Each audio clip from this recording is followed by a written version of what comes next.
טוב, אז תוכנית היא כזאת. אנחנו פה מחוץ לבית, תצלם. אופה, מחוץ לבית, יפה. אמא לא יודעת שאתה הגעת, תצלם את עצמך. כן, יופי. השעה עכשיו 26 בינואר 12. אוקיי, אני אכנס. Get yourself together.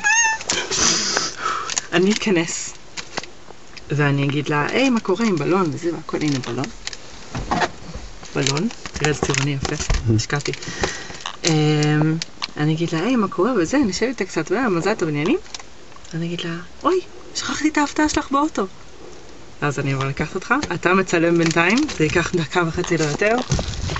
מיד ניכנס עם שאר הבלונים? כן. כמה שאתה מצליח לקחת, אני אקח את זה 2 כי יש פה מלא שלא הצלחתי לחבר כי לא היה לי כוח. אוקיי, בסדר.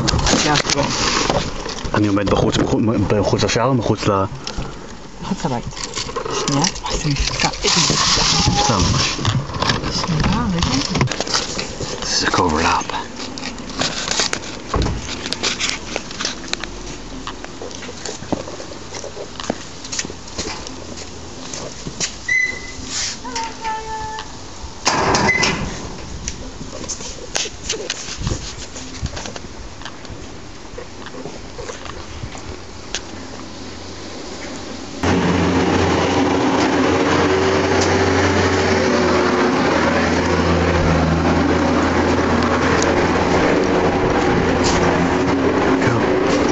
Here we go.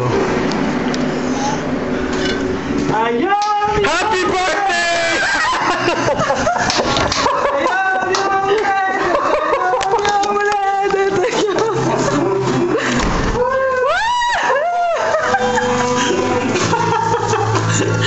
היא בוכה.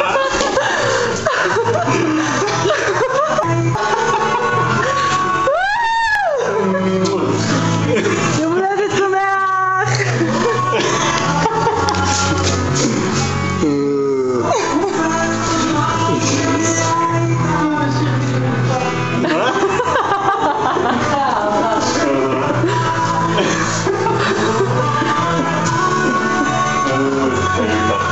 You can let go now, you can let go. נו, אז מה התגובה? שמה תעשי בגיל 50? היא אומרת לי היום בבוקר, מה אני אעשה בגיל 50? בגיל 50 אתה חוזר לגור בארץ. כן, שמענו. אתה בא ומוצאים לך עבודה. מה הולדת זה שמח. נורא בבטה. זה הנעל. טוב, אני מפסיקה את זה עכשיו. איזה הבדל בגובה, תסתכלי. היא לא שמה לב בכלל. איך עוצרים את זה?